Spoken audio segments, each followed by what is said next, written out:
Greetings, everybody. My name is Tim Lautzenheiser, and I serve as the Senior Vice President of Education for Selmer Incorporated. As you well know, we have a very robust division of education. We're certainly proud of all the outreach programs we've put together to benefit you and your students. Maybe none more than our communities. The Music Administration Collaborative, started by Gary Markham and guided by Rick Ganelli. The HBCU community with Dr. William Irvin, the marching arts community with Randy Greenwell and Richard Saucedo, the parent booster community with Dr. David Vanderwalker and TJ Weichel, and of course the student leadership community with Frank Troyka, Dr. Matthew Arau, and yours truly. And now, drumroll, the newest community, the concert artistry community. And as you well know, this is the centerpiece for all great music programs. So when we put it together, it's like, who will serve as the engineer, the point guard, the driver of this phenomenal new program? It's got to be somebody that is the best in the business, somebody who's respected and admired by everybody, somebody who represents the gold standard, somebody like Dr. Paula Crider. Wait, Dr. Crider is one of our senior faculty. And so when we went to her and said, would you embrace this challenge? Would you take this on? Would you be the face of the concert artistry community? She said yes. And we all know this. Anything that PC does represents excellence at the highest standard. You are in store for a great time. So fasten your seatbelts and let the music begin. Welcome.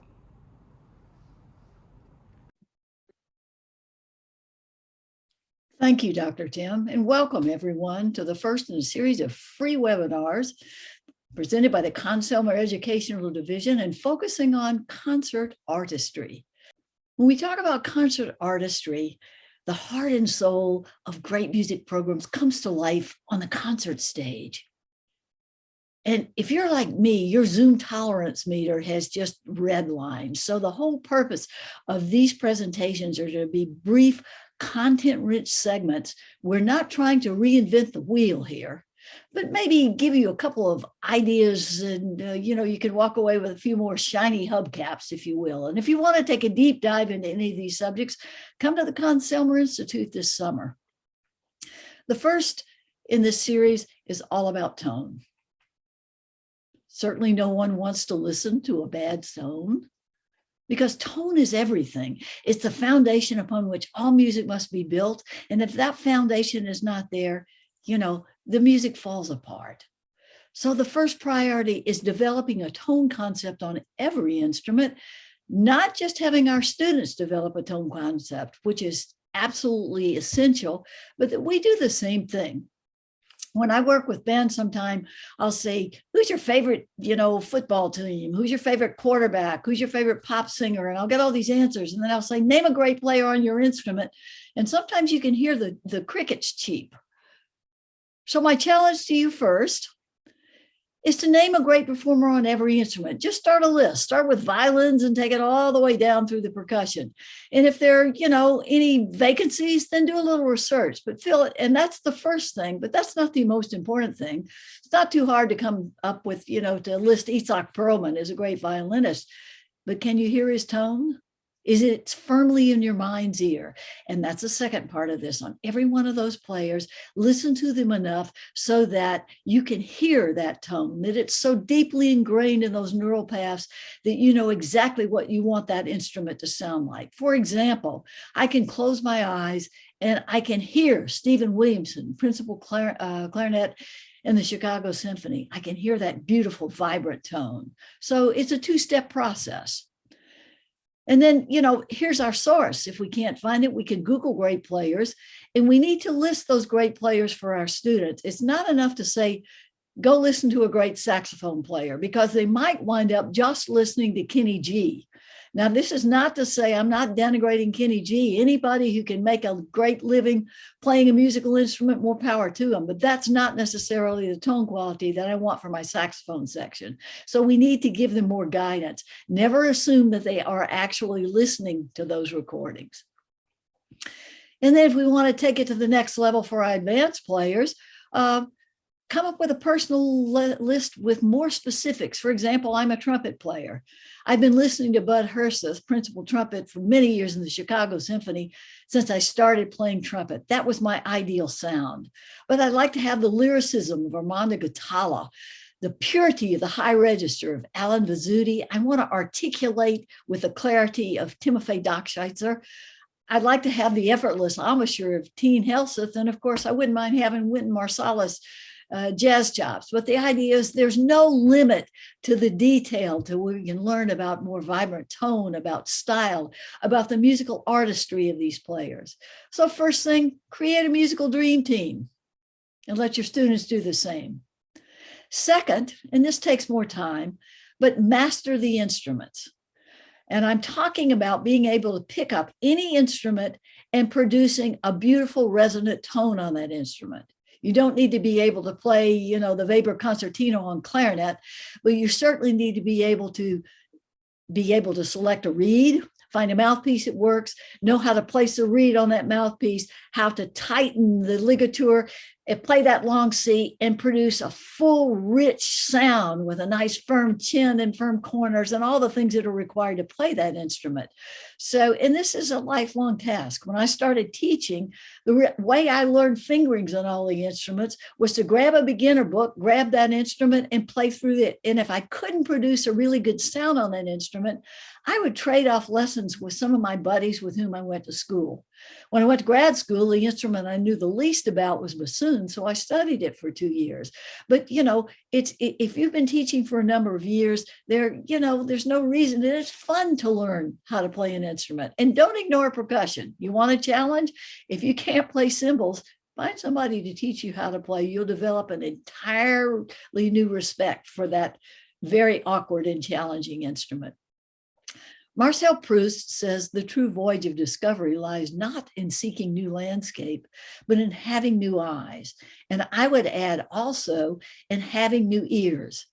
I constantly recalibrate my eyes and my ears so that when I stand up in front of my ensemble every day, I'm going to look and kind of do a musical CT scan to check to make sure that the posture is right. I'm listening to see what I can improve on. And I'm going to tell a story that's very embarrassing, but the object lesson is there. And when I was teaching in high school, I can remember thinking I graduated a really strong trombone section from my top band. And I still had one all-stater. He was a 2-year all-stater at that time. But the rest of the players were younger players. It was the first year they played in the top band. And I remember thinking to myself, by next year, these kids are going to be up to the standard. They weren't weak, but they weren't up to the standard of the rest of the brasses in the top band. So Donald Knobb, who was a trombone teacher at the University of Texas, wanted to recruit my first year trombone player. So he said, can I come out? I want to meet Gary. Yeah, sure. Come on out. And when you're there, would you work with my trombones a little bit? They're kind of young and I'd like to hear you work with them. So he said, yeah. So after band rehearsal, he stayed. And within 10 minutes, he had those kids playing with rich, full, energized, vibrant sounds. And I was just blown away. What did he do? He had them bring the bottom jaw forward slightly. The teeth were still at least finger width apart and blow an intense airstream. But what he did was make sure the bottom teeth were aligned with the top teeth, because my kids, I wasn't paying attention. I'd allowed them to start playing with too much of an overbite. Did I know that? Of course I did. That's Philip Farkas' Art of Brass Playing 101. That's the way I taught my beginners. But here's the thing. My kids were living down to my expectations because I thought it was going to take a longer time for them to produce those sounds that Don Knobb did in 10 minutes. I did not have great expectations, and they were living down to my expectations. So don't accept what is, but forever seek what can be. What a lesson for me, but I never made that mistake again. So we learn from the mistakes of others. There's a great quote that says, learn from the mistakes of others. You can't possibly live long enough to make them all yourself. I always wondered why that woman was smiling. But it's a good thing to think. So instead of hoping that my trombones got better, work for it more than you hope for it. I do a musical CT scan to make sure every rehearsal. And with the younger players, we'd play a game called freeze. And I'd point to a section and freeze and come back and say, check the horn hand positions to make sure they were correct. But to make sure that the posture is there, that they're putting enough air through their horns, or the bow speed, that the embouchure allows them to produce a rich, vibrant sound, that their hand position is such that they can play with facility and ease. We need to have the diagnostic skills of a surgeon every day. And not accept, again, when I was a young teacher, I was so busy teaching kids to get through pieces that I allowed them to make sounds that I never should have allowed them to make. And then I had to go back and fix those sounds. So you diagnose and prescribe and you fix it. You have to have the understanding of a physiologist, the motivation of a psychologist, not to just motivate the kids to aspire to better sounds, but to motivate ourselves to never let go.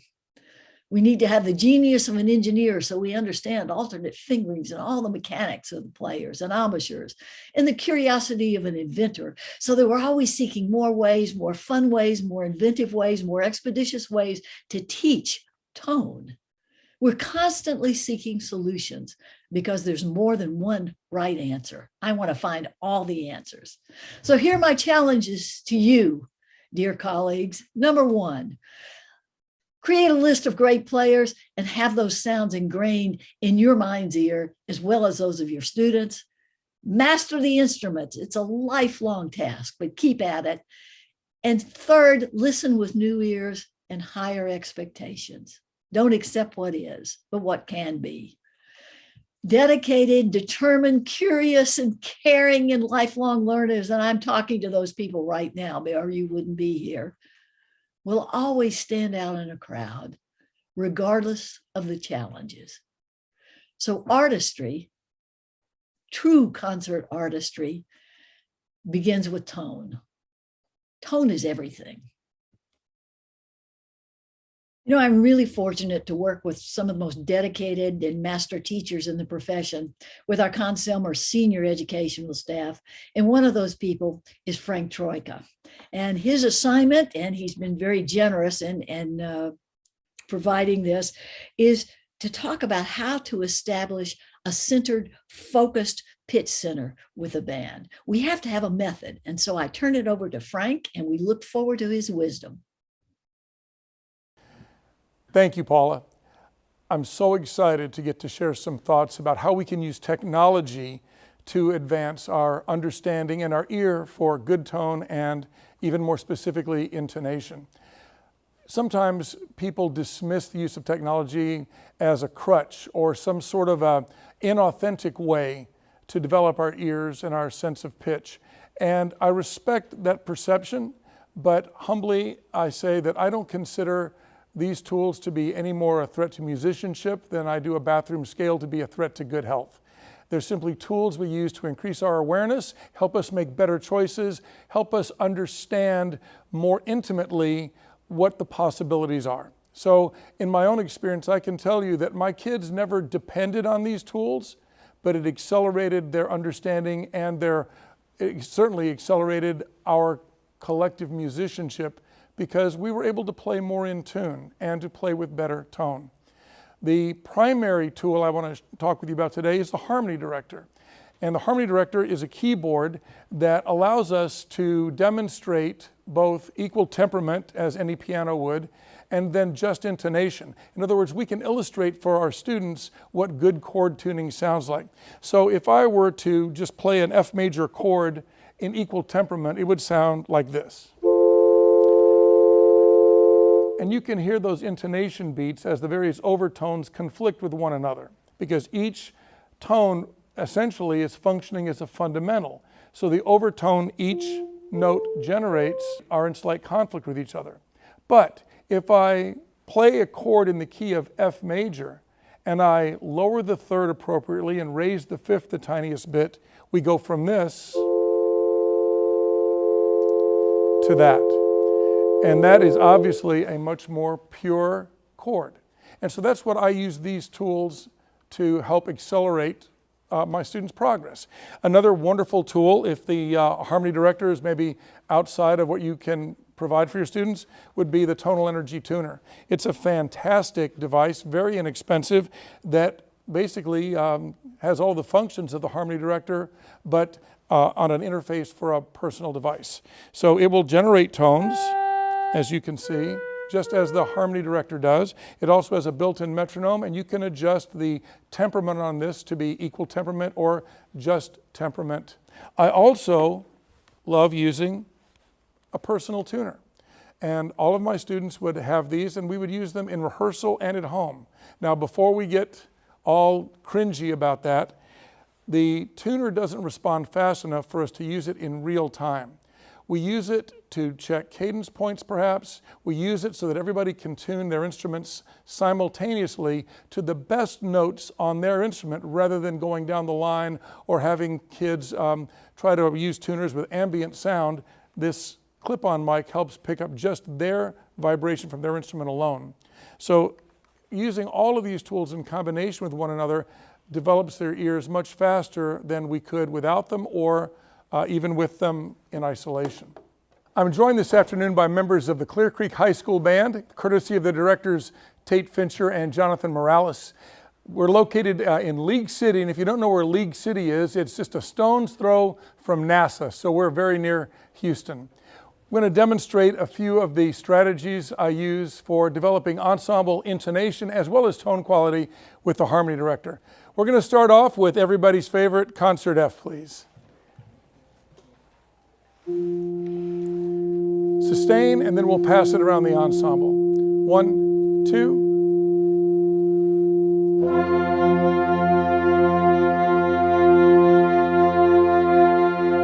Again, same thing.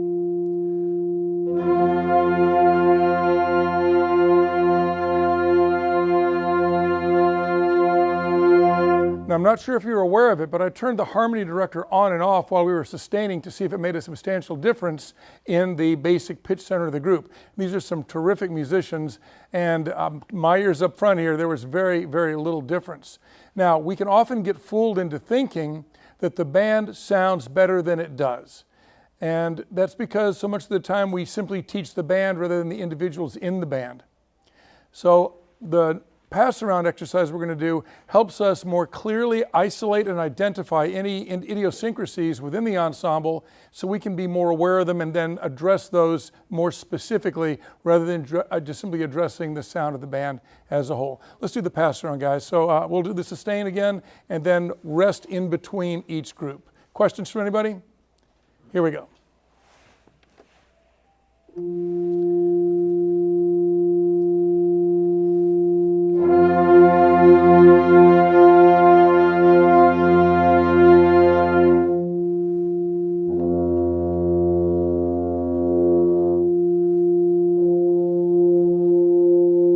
Maybe just a little more euphoniums.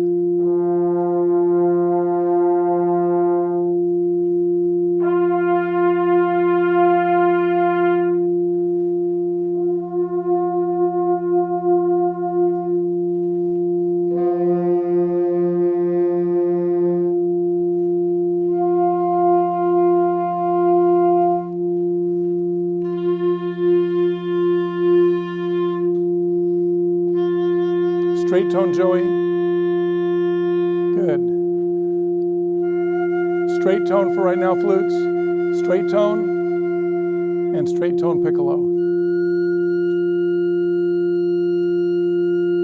Now, the reason I left the harmony director on between entrances is so the kids can listen to this and work to match this constant, consistent tone rather than simply working to match whatever came before it, whether it was accurate or not. So this kind of keeps us all honest about the pitch center we're striving for. Now, when we played as a full ensemble, let's do that again, please. Full ensemble. Ready, sustain. They sound terrific. As an ensemble, they sound terrific. But as we identified sections along the way, we heard things that weren't as obvious or as apparent when the full ensemble played. Would you all agree with that, that we heard some things that were a little bit suspicious? Raise your hand if you suddenly became more aware of something in your section that wasn't as good as you thought it was. Exactly. And that's why we do this, is to raise our awareness. And I think we'd all agree that our awareness is more acute because we have this at our disposal rather than simply trusting our ears, which are always going to try to make us sound right to ourselves. That's just human nature. Let's move on to a Chickowitz airflow study. Let's do number 4. We're going to sustain the top note of number 4, and then I may ask an individual to play for us, and we'll see how the harmony director can help us develop this in a melodic context. Chickowitz number 4, please.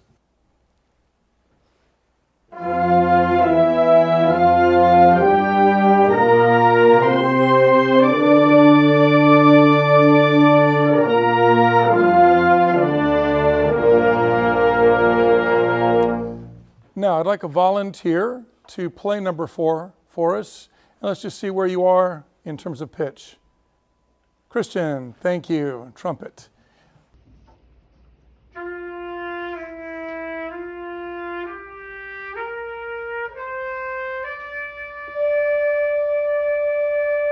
Can you hear that okay? Do you know if you were sharp or flat? Flat. Flat, okay. Let's do it again. And this time I'm going to let the note sustain and let you approach it while the note's already sustaining. On your own.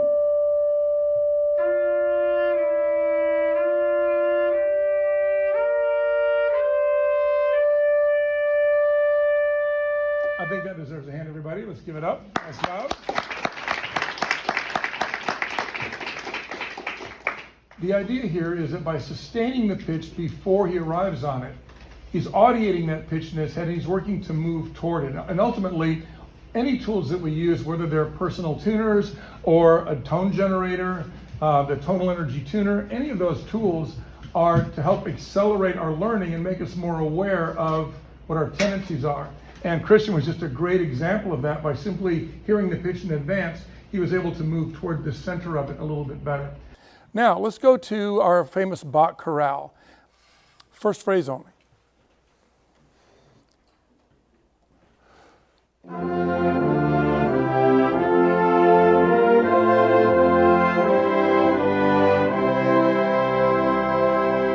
Again, they sound wonderful. But now since we're playing chords, we have different tuning responsibilities, and this is where devices like the tonal energy tuner or the harmony director become especially useful because it points out precisely what our tuning tendencies need to be or what our tuning adjustments need to be. Before I wrap things up, I'd like to share a couple more thoughts with you about chord tuning. Now, you'll recall I started this segment by playing a major triad on the harmony director, first with equal temperament and then with just intonation. Now, if you're unfamiliar with those terms, I'd like to welcome you to the club. I'm sure my high school band directors and my college professors addressed these, but for the life of me, I don't recall any formal explanation about tuning systems. In fact, for the first few years of my career, I thought in tune meant everyone had to stop the dial on the old Strobocon tuner. And it wasn't until after several years of teaching that I became aware of how the overtone series actually works and its relationship to intonation and tone quality. So I'd like to offer you a couple of resources if you'd like to learn more about tuning an ensemble and about the tuning peculiarities that are specific to each instrument. And the first is this book, Tuning for Wind Instruments by Shelley Jago. I haven't found a better text when it comes to understanding tuning, and Shelley goes into great detail with regard to the tuning tendencies of the various wind instruments and alternate fingerings to help kids play more in tune. The other resource isn't quite so scholarly, but I'd be more than happy to correspond with you personally or to speak with you by Zoom or phone if I can clarify anything in this video or help you adapt things for your specific situation. You'll see my contact information there. If you'll shoot me an email, I'll do my best to get back to you right away. And also a big thank you again to the Clear Creek High School Band and their directors, Tate Fincher and Jonathan Morales, for sharing their kids and their rehearsal time. And what an honor to be a part of the launch of this new Summer concert artistry community. This is Paula Crider's brainchild. So thank you, Paula, for bringing this to all of us and for inviting me to be a part of it. You know, learning music is nonlinear. We don't learn to get with great tones and then learn the notes and then finally go back and add the music. And that's why I'm so excited about this segment, which I've entitled Music Through the Eyes of the Composer. On our Consumer senior educational staff is a wonderful composer and a master teacher, Richard Saucedo, and he's going to share just the piece he's written allows students to not only learn about playing beautiful music, but it allows them to concentrate on tone by playing a beautiful, beautiful melody. Richard, would you share your beautiful green sleeves through the eyes of a composer? Hi, everyone. I'm Richard Saucedo, and I'm so honored to be a part of this first webinar for the concert artistry community here at Consumer. This community is being put together by my great friend and colleague, Dr. Paula Crider.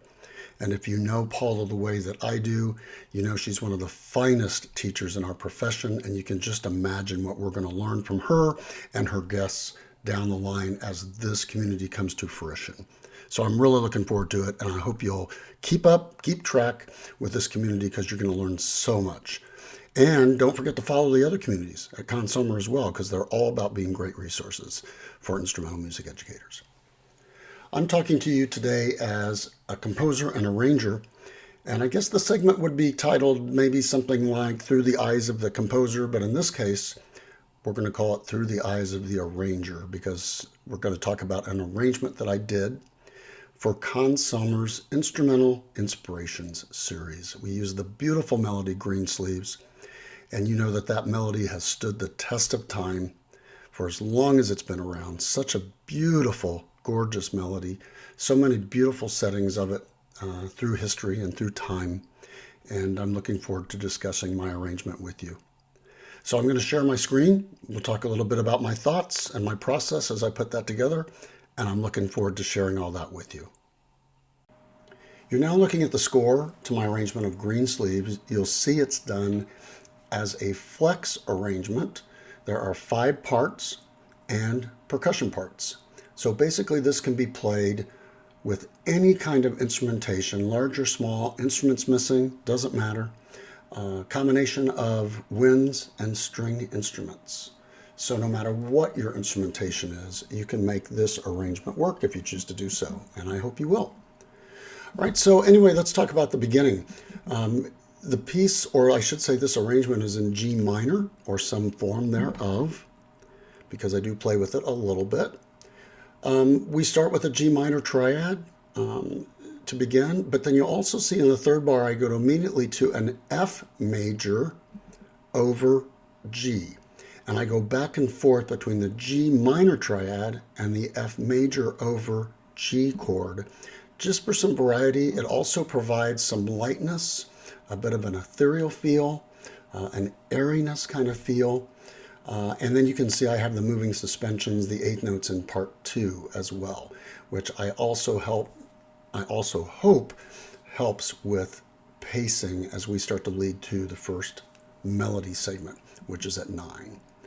All right, so at 9, when we do get to the melody, you'll see that I maintain that G minor, going back and forth between the G minor to the F major over G chord, again, just to give it a little different feel. And then as we head towards the end of the first half of the melody, we start to go back to a more traditional harmonic setting. You'll also see here 1 before 17 that I do finally bring in the bass voices. And why did I wait to do that? Because of just simply textural variety. I believe it's so important to have harmonic variety, melodic variety, and textural variety. So that's why I did that. Let's listen to all of this so far, and I'll continue to talk you through this a little bit, hopefully not driving you too crazy.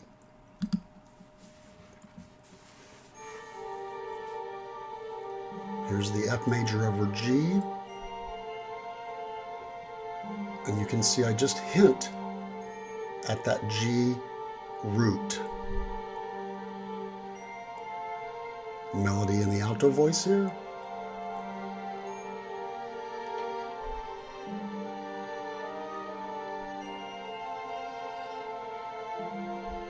Now more traditional harmony. Eighth notes lead us into 17. Here come the bass voices.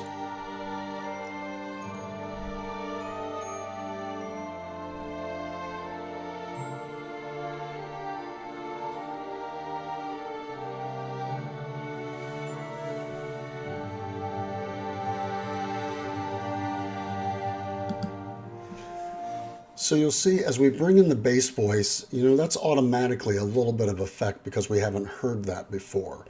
But then I do a slight counter melody, a very basic counter melody in part 2, a little bit of movement in part 4. But again, we're staying pretty simple with everything. Now I do want to point out one harmonic thing. Again, simple, subtle, but something that keeps it from feeling like it's totally arriving as a chord progression through here. If you look at bar 20, most people are used to hearing a D minor triad there leading to the E flat major in the next chord or in the next measure. But you'll see that I use a B flat major 7th over D instead to continue to give this a little bit of lightness before we get to the chorus. Right, so I'll play this for you one more time. You can check out that bar 20, see how it's a little different harmonically. Then we'll listen to the chorus and talk about that.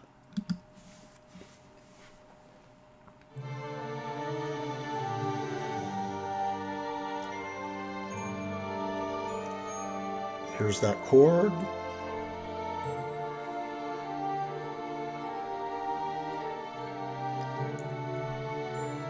More suspensions. 4 to 3 there, or 4 to flat 3.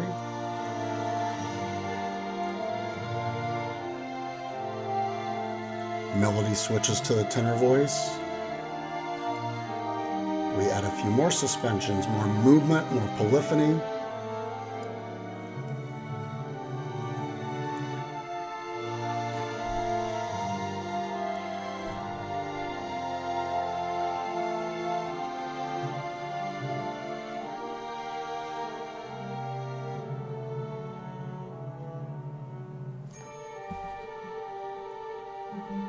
And we're back to the beginning. Now we're setting up our big moment here. Melody goes back in the treble voice or the upper voice, part 1. But you can hear that the counter melody in 3 almost takes over the melody.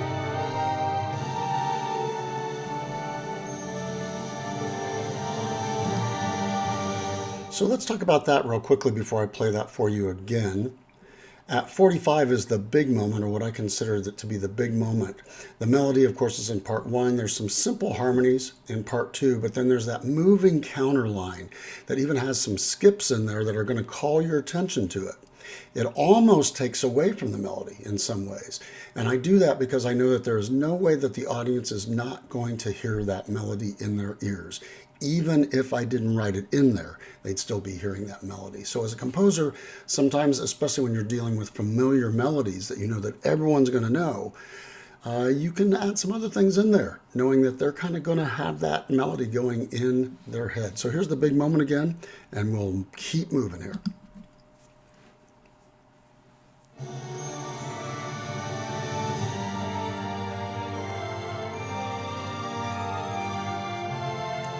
There's that big skip of a 4th there in the 3rd part, calling your attention to it.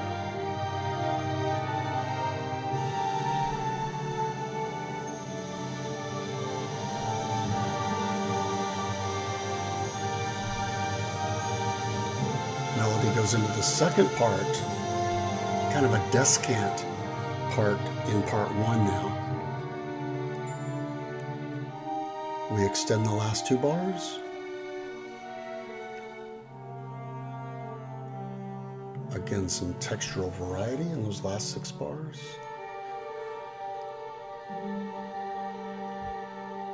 And we kind of bookend the piece the same way that we started it.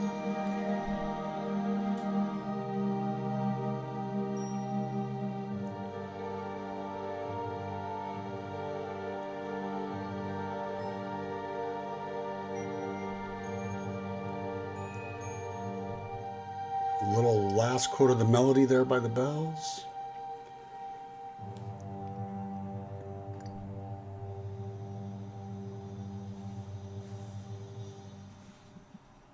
And we end very simply on the unison G, simply because we've had so much thick harmony through this that I thought it was appropriate to end very, very simply and just let that root of the one chord fade away.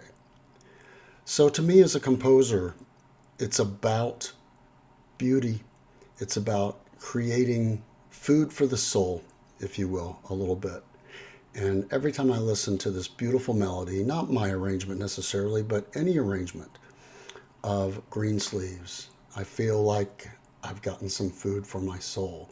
And I think it's so important for young people, our young instrumentalists, to hear these kind of melodies, to appreciate this, the beautiful harmonies that can go underneath this, so that they can learn to listen for these melodies, maybe even to write these kind of melodies and harmony. I just think it's so important that along with all the other kind of music that we're playing, and of course we want to have a great variety in front of our kids, but we also want some time for just beautiful music. I just think it's so important. Thank you for listening. I hope that you had as much fun listening to me talk you through this as I had writing it, because I had just a blast writing this arrangement, and very proud of it, and so proud to be able to share it with all of you. So again, Paula, thank you for having me, and I wish you all the very, very best. Take care. So thank you for attending our first concert artistry webinar. We hope you've come away with some ideas and perhaps some musical inspiration. I'd like to invite you to our second webinar, all about marches, which will happen on the first Wednesday of April. And I'm happy to feature Colonel Jason Fettig, who is a conductor of the President's Own United States Marine Band, and he's going to talk about march traditions. We'll be joined also by the Texas A&M Wind Ensemble, their excellent director, Timothy Ray, who will be playing some examples of marches and march tradition. And finally, the last person is one of the principal percussionists in the Marine Band, Glenn Paulson, who's going to share traditional march techniques with you. I know it'll be inspirational. I can't wait to learn from these people, and we hope to see you then. Until then, have a great time inspiring your students and keep making music.